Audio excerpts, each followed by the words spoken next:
Big breaking news అందుతుంది. Hydraa commissioner రంగనాథ్ని పదవిలో నుంచి తొలగించాలంటూ ఇప్పటికే హైకోర్టు ఉత్తర్వులు జారీ చేసింది. దీనికి సంబంధించినంత వరకు ఇప్పటికే హైడ్రా కమిషనర్ రంగనాథ్కి ఎన్నోసార్లు హైకోర్టు మొట్టికాయలు వేసింది. ప్రైవేట్ భూముల జోలికి వెళ్ళొద్దు, అదేవిధంగా గవర్నమెంట్ భూములు ఏవైతే ఉన్నాయో వాటిని మీరు కాపాడుతున్నాం అనే పేరుతోని ముఖ్యంగా పేద ప్రజలు ఎవరైతే ఉంటారో పేద ప్రజల ఇల్లుల్ని మీరు ధ్వంసం చేస్తున్నారు, బఫర్ జోన్లో ఉన్నాయని చెప్పి, లేకపోతే అనేక రకాలుగా మెయిన్గా పేద ప్రజల్ని టార్గెట్ చేసుకుంటూ కూడా మీరు ఈ కార్యక్రమం చేస్తున్నారు అంటూ కూడా హైకోర్టు ఎన్నోసార్లు మొట్టికాయలు వేసింది. మీరు ఆ భూముల్లోకి వెళ్ళొద్దు అంటూ కూడా హైకోర్టు చెప్పినా కానీ హైడ్రా రంగనాథ్ కానీ హైడ్రా టీం కానీ ఎవరు వినలేదు. వినకుండా వీళ్ళు వాళ్ళ దూరంలో వాళ్ళు పోతున్నారు కాబట్టి ఖచ్చితంగా కూడా హైడ్రా కమిషనర్ రంగనాథ్ని ఆ పదవిలో నుంచి తొలగించి ప్రత్యామ్నాయంగా ఆ ప్లేస్లో ఇంకొక అధికారిని నియమించాలంటూ కూడా ఇప్పటికే హైకోర్టు ఉత్తర్వులు జారీ చేసింది. దీనికి సంబంధించినంత వరకు ఒకసారి మనం బ్రీఫ్గా మాట్లాడుకుంటే హైడ్రా ఏం పనిచేస్తుంది? కేవలం శనివారం ఆదివారం ఎవరైతే ప్రైవేట్ భూములు ఉంటాయో ప్రైవేట్ భూములలో కూలగొట్టే కార్యక్రమం చేపట్టింది. అనేక ప్లేసులలో లేక్ ఉంది, లేకపోతే చెరువు ఉంది, బఫర్ జోను అని చాలా విమర్శలు ప్రతి విమర్శలు అన్నీ కూడా వినపడ్డాయి హైడ్రా మీద. మెయిన్గా మేము ఏదైతే హైదరాబాద్ చుట్టుపక్కల ఉన్నటువంటి భూములు ఏవైతే ఉంటాయో భూములు కావచ్చు, చెరువులు కావచ్చు, వాటిని మేము కాపాడుతున్నాం అని చెప్పిన హైడ్రా కమిషనర్ రంగనాథ్కి ఒక ఎండ్ కార్డ్ పడిందని చెప్పుకోవాలి. ఇప్పుడు సీఎం రేవంత్ రెడ్డి ఏమో ఈ హైడ్రా గురించి మాట్లాడుతానేమో నేను హిట్లర్ నాకు స్ఫూర్తి, అందుకనే నేను హైడ్రా పెట్టినా అని చెప్పేసి సీఎం రేవంత్ రెడ్డి చెప్పిండు. ఇప్పుడు చూస్తేనేమో ఇదంతా దీని వెనకాల ఉన్నదంతా కూడా సీఎం రేవంత్ రెడ్డా, లేకపోతే అతి ఉత్సాహంతో మరి హైడ్రా రంగనాథ్ ఏమైనా చేసిండా? అనేక విమర్శలు వెలువెత్తుతున్నాయి. ఇప్పుడు మరి హైడ్రా కమిషనర్ రంగనాథ్ పరిస్థితి ఏంటి? ఇప్పటికే కోర్టు ధిక్కరణ కేసులు అనేక ఉన్నా కూడా ఆయన వినలేదు. ఆయన ఎందుకు వినలేదంటే దీని వెనకాల సీఎం రేవంత్ రెడ్డి ఉన్నాడు కాబట్టే ఆయన వినలేదు అనేది ఒక పక్క వాదన వినిపిస్తుంది. మొత్తానికైతే ఒక ఎండ్ కార్డ్ అయితే పడింది హైడ్రా రంగనాథ్కి. ఇప్పటికే కోర్టు చెప్పింది చాలాసార్లు కూడా, మీరు ఆ ప్రైవేట్ భూముల్లోకి మీరు పోకండి బాబు అని చెప్పినా కూడా హైడ్రా రంగనాథ్ వినలే. ఇప్పుడు మీరు ఆ పదవిలో నుంచి తొలగించాలంటూ డైరెక్ట్గా హైకోర్టే జోక్యం చేసుకుంది, ఉత్తర్వులు కూడా జారీ చేసింది. రేపు పొద్దున వరకు కూడా అధికారికంగా ఇవి వెలువడతాయి. మరి ఇప్పుడు సీఎం రేవంత్ రెడ్డి కావచ్చు, లేకపోతే హైడ్రా రంగనాథ్ కావచ్చు, మరి ఏం చేస్తారు ఏంటనేది చూడాలి. ఇప్పటికే శనివారం ఆదివారం వస్తే ఈ హైడ్రా యాక్టివ్ అవుతుంది. కేవలం శనివారం ఆదివారం మాత్రమే హైడ్రా యాక్టివ్ అవుతుంది. మిగతా వారం అంతా కూడా హైడ్రాలో పనిచేసేటువంటి పోలీసులు కావచ్చు, లేకపోతే దానికి సంబంధించినటువంటి అధికారులు కావచ్చు, వీళ్ళందరూ కూడా రెస్ట్ మోడ్లో ఉంటారు. కేవలం హాలిడేస్ వచ్చినప్పుడు, లేకపోతే పబ్లిక్ హాలిడేస్ వచ్చినప్పుడు, లేకపోతే శనివారం ఆదివారం వీళ్ళు యాక్టివ్ అవుతారు. ఇటువంటి పరిస్థితి తెలంగాణలో ఉంది. ప్రైవేట్ భూముల దగ్గరికి వెళ్ళకూడదంటూ కూడా ఇప్పటికీ చెప్పినా కూడా వినలే. మరి ఏమవుతుంది ఏంటి అసలు? హైకోర్టు ఏం తీర్పు ఇచ్చింది, అసలు ఎటువంటి ఇది జరిగింది, అనేక అంశాలు కూడా మనం మాట్లాడే ప్రయత్నం చేద్దాం. హైకోర్టు సీనియర్ అడ్వకేట్ రామారావు గారు ఒకసారి మన ఫోన్ లైన్లోకి తీసుకునే ప్రయత్నం చేద్దాం. అసలు హైకోర్టు ఎటువంటి వ్యాఖ్యలు చేసింది, ఎటువంటి చర్యలు తీసుకోబోతుంది అనేది అనేక విషయాలు కూడా మనం మాట్లాడే ప్రయత్నం చేద్దాం. మనతో పాటు హైకోర్టు అడ్వకేట్ రామారావు గారు ఫోన్ లైన్లో ఉన్నారు. సార్ నమస్తే.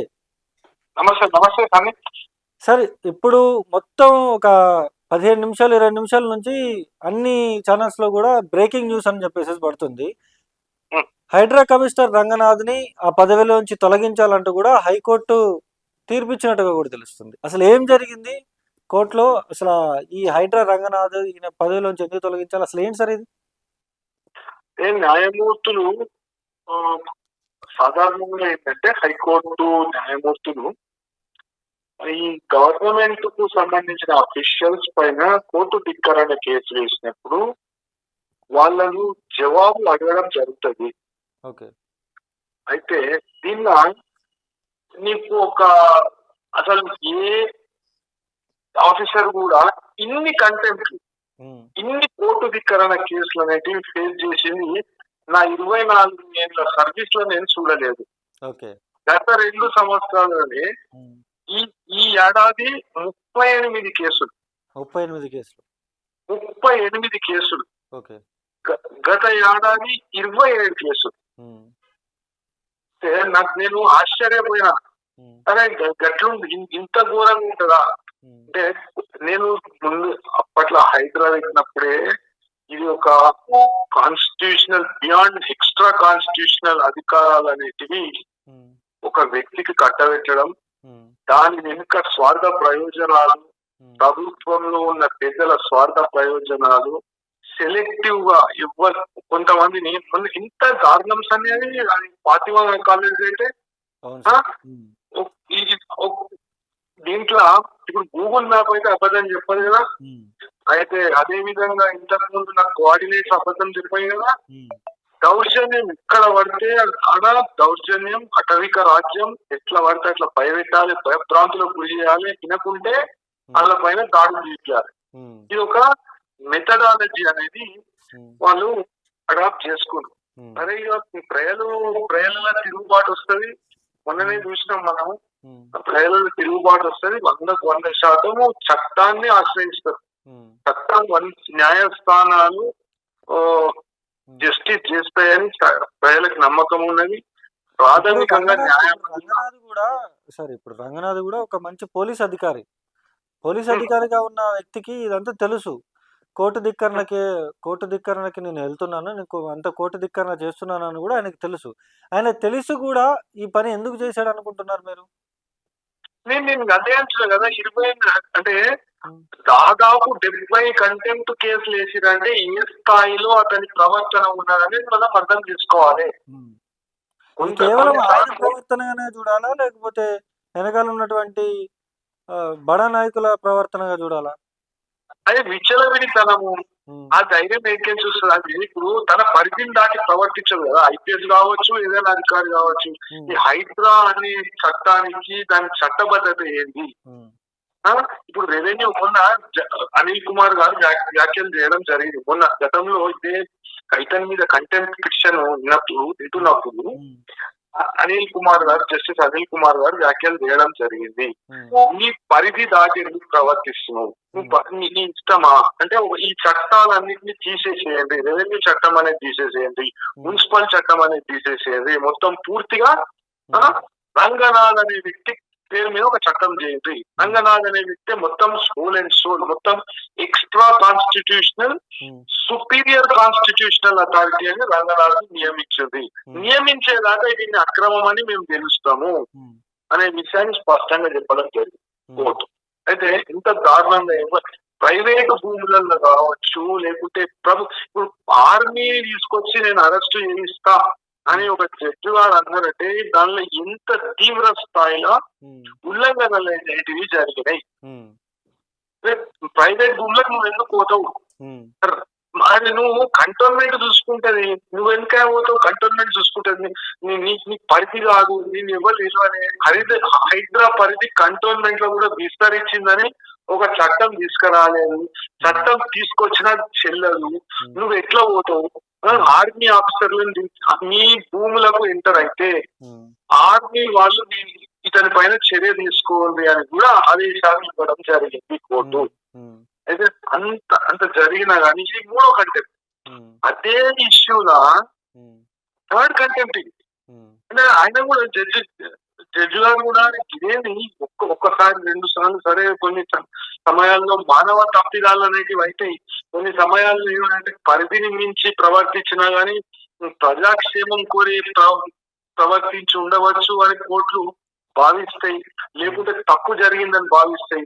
ఇదేంటి డెలిబరేట్ గా అంటే నన్ను ఎవ్వరు ఏం చేయలేవు, న్యాయస్థానాలు నన్ను ఏం చేయలేవు, కోర్టులు నన్ను ఏం చేయలేవు, ఏమన్నా ఉంటే నేను ఇమీడియట్ అప్పీల్ పోతా, ఒక భూమి విషయంలో ఒక లెక్క చేస్తా, ఇంకొక భూమి విషయంలో ఇంకొక లెక్క చేస్తా, బడా బాబులు ఇంపడుతా, గరీబ్ వాళ్ళని సతాయిస్తా, రోడ్ల పైన ఉండేటోళ్ళని చిన్న చిన్న కిరాణా దుకాణం నడిపించుకుంటారని, లేకుంటే రోడ్ల పైన చిన్న చిన్న వ్యాపారాలు చేసుకునేటోళ్ళను, అటువంటి వాళ్ళని సతాయిస్తా మొత్తం పూర్తి. అయితే ఇప్పుడు దీనిపైన ఆయన ఇంకా ఉన్న ప్రభుత్వ పెద్దలు లేకుంటే అది జ్యుడిషియరీకి సంబంధించి వివిధ శాఖలలో చేసే ప్రభుత్వ శాఖలు దీనిపై అపీల్ పోవడము, లేకుంటే దీన్ని ఇది చేయడము, లేకుంటే ఇదే ధోరణిలో పోతాము అనుకుంటే కాదు. ఎంత అంటే ఏ విధమైన హరాస్మెంట్ చేస్తుంటే ప్రజలను, ఏ విధమైన అధికార దుర్వినియోగం చేస్తుంటే కోర్టు ఆయన చెప్పిన అపాలజీని కూడా యాక్సెప్ట్ చేయలేదని మనం అర్థం చేసుకోవచ్చు. అంటే ఇప్పుడు ప్రభుత్వంలో ఉన్నటువంటి ఎవరైతే మంత్రులు కావచ్చు వాళ్ళందరూ కూడా ఈయన వెనకాల ఉన్నారు, అందుకనే ఈయన ఇలా చేస్తున్నాడు, రేపొద్దున ఈయనని హైడ్రా కమిషనర్ పదవిలోంచి తొలగించే పరిస్థితి లేదు అంటూ కూడా ఇంటర్నల్గా మాట్లాడుతున్నారు సార్. అంటే నిజంగా తొలగించే రైట్స్ వాళ్ళకు ఉంటాయి ఉండవా? అంటే కోర్టు ధిక్కరణలో కోర్టు పరిధి ఎంత అని చెప్పగలరు. అయితే కోర్టు వ్యాఖ్యలు చేసి ఇతను తొలగించండి అని చెప్పి, అంటే కోర్టు రాజ్యాంగ విరుద్ధంగా ఉన్నప్పుడు 100% ప్రజా సంక్షేమం లేకుంటే ప్రజలను కాపాడేందుకు వస్తుంది కోర్టు. ఈడ కేవలం ఒక్క కోర్టు ధిక్కరణ కేసు, అదే శాంత శ్రీరామ్ కన్స్ట్రక్షన్స్ చేసిన కేసు లెక్క చూడదు మనం. ఇలా ఒక ఆఫీసరు తన పరిధి దాటి ప్రవర్తిస్తూ తన అధికారాన్ని ఎట్లా పడితే విచ్చలవిడితనము దుర్వినియోగం చేస్తున్నప్పుడు కోర్టు అనేది ప్రజల పక్షాన నిలబడి ఆ అధికారికి శిక్ష అనేది ఇస్తుంది. అట్లా చూడాలి మనం, ఆ యాంగిల్ లో చూడాలి. అయితే ఈ అన్యాయాన్ని ఇంకెంతకాలం కొనసాగిస్తారు? మీరు ఎట్లా అంటే మీ అధికారానికి ఒక పరిధి లేదా, మీరు చట్టబద్ధత లేదా, అదే విధంగా మీ చట్టాలను అతిక్రమించి మీరు ఎట్లా వాడితే అట్లా ప్రజలను హింసిస్తారా అనే విషయాన్ని కోర్టు తన ప్రశ్నల రూపంలో, అదే విధంగా ఆర్డర్స్ రూపంలో అడిగింది. అయితే దీనికి ఇచ్చిన సమాధానాన్ని పరిగణలోకి తీసుకోలేదు. పరిగణలోకి తీసుకోకుండా ఈ సమాధానం సంతృప్తికరంగా లేదు, ఈయన కోర్టు ధిక్కరణ పాల్పడ్డాడు అనే నిర్ణయానికి, అనే ఒపీనియన్ కు కోర్టు రావడానికి కారణం అతని ఏమంటారు మన కోర్టు అంటే లెక్కలేనితనం, జవాబుదారీతనం అనేది నాకు లేదు, నేనే మొత్తం ఒక నియంత అనే విధంగా, నేనే మొత్తం అందరికంటే సుపీరియర్ బాస్ అనే విధంగా ప్రవర్తించినప్పుడు కోర్టు ధిక్కరణ అనేది కంపల్సరీ ఫేస్ చేయాల్సి వస్తుంది, కోర్టు శిక్షను కూడా అనుభవించవలసి వస్తుంది. అయితే ఫైనల్ గా ఒకవేళ కోర్టు ఇప్పటికే ఉత్తర్వులు జారీ చేసింది సార్, ఆయన పదవిలో నుంచి తొలగించకపోతే అసలు ఎటువంటి చర్యలు తీసుకోబోతుంది కోర్టు? కోర్టు ధిక్కరణలో శిక్షలు వేసే అధికారం కోర్టుకు ఉంటుంది. Deliberate violation, contempt of courts act లో సెక్షన్ 10 and 12 ఉంటాయి. Section 10 and 12 of contempt of courts act ఏం చెప్తాయంటే, ఒక ప్రభుత్వ అధికారి తన విధులను దుర్వినియోగం చేయడం, అదే విధంగా కోర్టు ధిక్కరణకు పాల్పడడం, అంటే విధులు దుర్వినియోగం చేయడం అనేది ఒక అంశం. ఆ దాన్ని కోర్టు ఉత్తర్వులు ఉండంగా దాన్ని ఏమంటారు, దాన్ని కోర్టు ఉత్తర్వులను బేఖాతరు చేసుకుంటా ఎట్లా పడితే అట్లా ప్రవర్తించడం, అట్లాంటప్పుడు contempt of 10 and 12 of contempt of courts act లో శిక్ష వేసే అధికారం అనేది కోర్టుకుంటది. అయితే సాధారణంగా ఏంటంటే ఒక అన్కండిషనల్ అపాలజీతోని యాక్సెప్ట్ చేయడం జరుగుతుంది. కాకుంటే ఈడ మనం చూడొచ్చు ఏంటంటే ఇప్పుడు దీనిలో చూడొచ్చు మనకు పూర్తి స్థాయిలో ఉల్లంఘన, అంటే ఒక్క కంటెంట్ కాకుండా 3 కంటెంట్ దీనిలో ఉన్నాయి. అంటే అతని నేచర్, అతని బిహేవియర్ అనేది ఎట్లా ఉన్నది అనేది మనం చూడవచ్చు.